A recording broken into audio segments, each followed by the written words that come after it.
So when I graduated, my goal was to set up a place where a patient could find answers.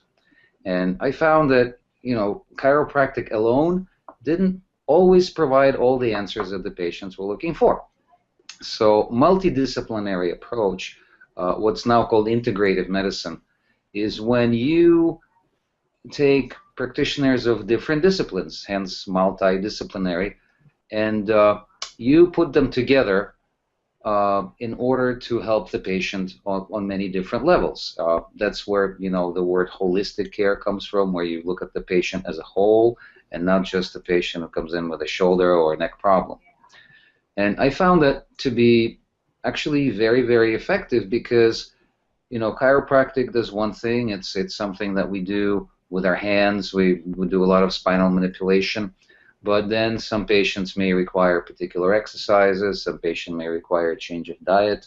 Some patients may require, more traditional medical intervention.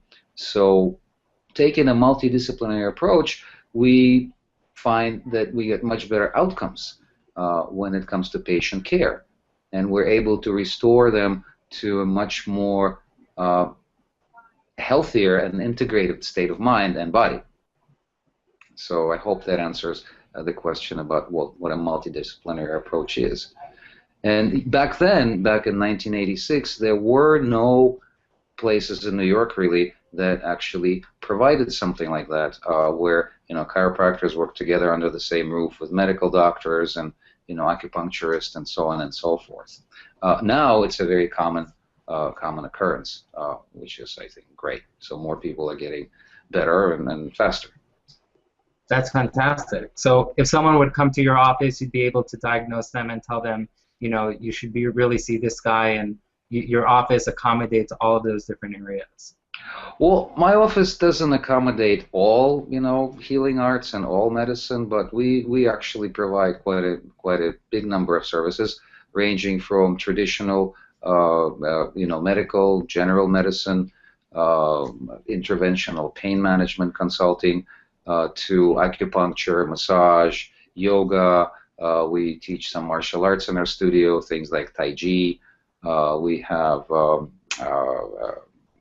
kinds of non-invasive cosmetic procedures. We do a lot of nutritional work with patients in terms of food, in terms of supplementation. We do teach them how to exercise. We have an excellent exercise therapist that works with us. And we even have, for some time now, colonic irrigation. Wow, that's really comprehensive. That's amazing. So now, my main thing, what I do primarily, is I do the chiropractic work, and which is spinal manipulative therapy. But most patients that come to see me actually come to see me for primary care. Whatever is wrong with them, they'll come and they'll consult with me, and then if I feel that they need some type of other intervention, they will be either referred out to another provider in our office, or sometimes a provider outside for things like surgery and then things that we don't cover here. Okay, great. So now let me ask you, for our audience, for people who want to go online, let's say they just moved to Los Angeles and they're now searching for a chiropractor that offers all of those things and is very qualified, and but they want to go online and search for it. As an expert in the industry, what would your advice be on what to look out for, the different pointers to really make sure that you look for, and also the things to be aware of, maybe to to stay away from, or things like that? Okay, well, in this age of the internet, it's really, really hard because we're bombarded with information. It's difficult sometimes to discern, the real from the unreal. So what I would do is, as a consumer, say you're moved into New York and you Google chiropractor Midtown, because that's where you're looking to find a chiropractor, because you want it to be convenient for you to visit. You don't want to travel an hour or so in the city to just have your appointment. And then we really should look for is the Google placement. Google has become a great search engine for a lot of things, and I usually would avoid things that pop up right on the top and right on the very side because these are paid advertisements. So it doesn't matter what your reputation is, as long as you pay enough, you'll pop right up there. So you want to look at some organic placement. The first, say, 5 to 10 things that come up, organically, that would be something you want to research right away. Then another very important part of searching today is reviews, and people do write reviews. So I encourage patients when they look stuff up is to please read the reviews. And of course, in any given situation, there may be one or two reviews that weren't very happy. Fortunately, we don't have that on our website. I encourage everyone to look at our reviews. They're wonderful. Our patients love us. But most importantly, I think, is because chiropractic is such a personal healing art, you need to find someone who resonates with you. So what I would normally do is you call, say you found a place that you like in terms of what, their internet appearance, but then you need to call them. And I would always encourage everyone to ask to speak with the doctor. If the doctor is too busy to speak to you, or it won't return your call to just say hello and make the introduction and just ask you one or two basic questions, then I probably would stay away from that office, because doctors are people too, and it's all about personal communication.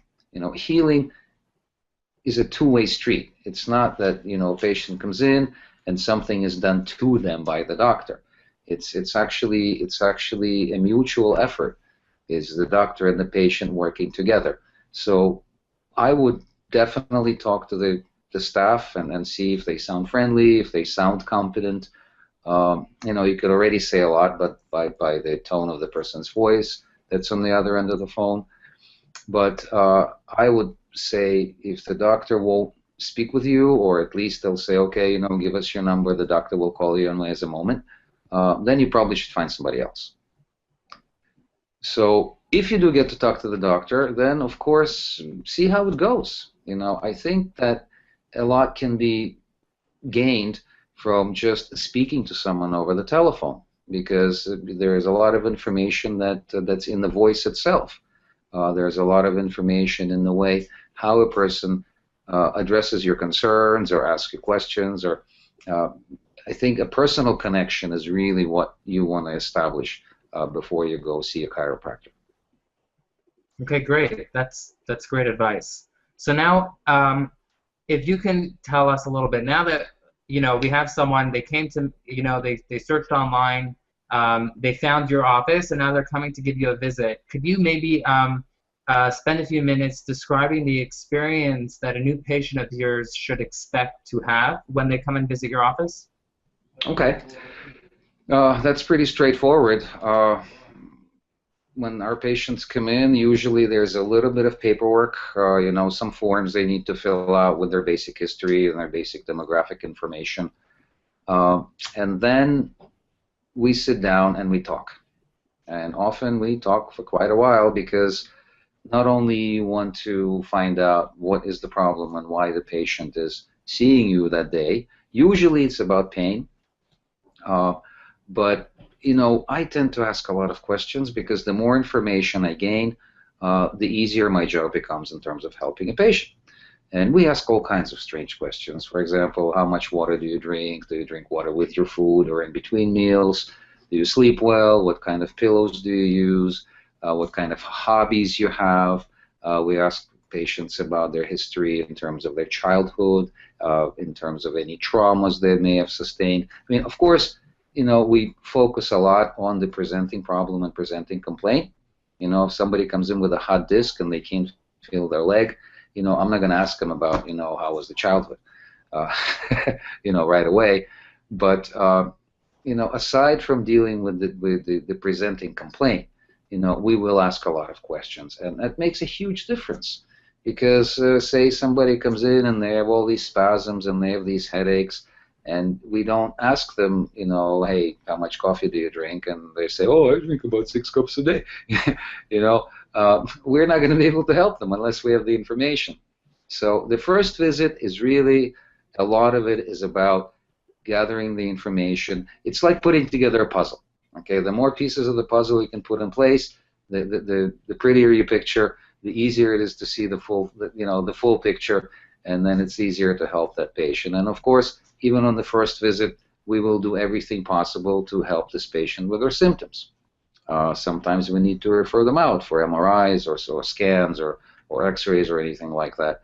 But we will always do something to help them. And most people will actually walk out of our office after the first visit feeling better than they walked in.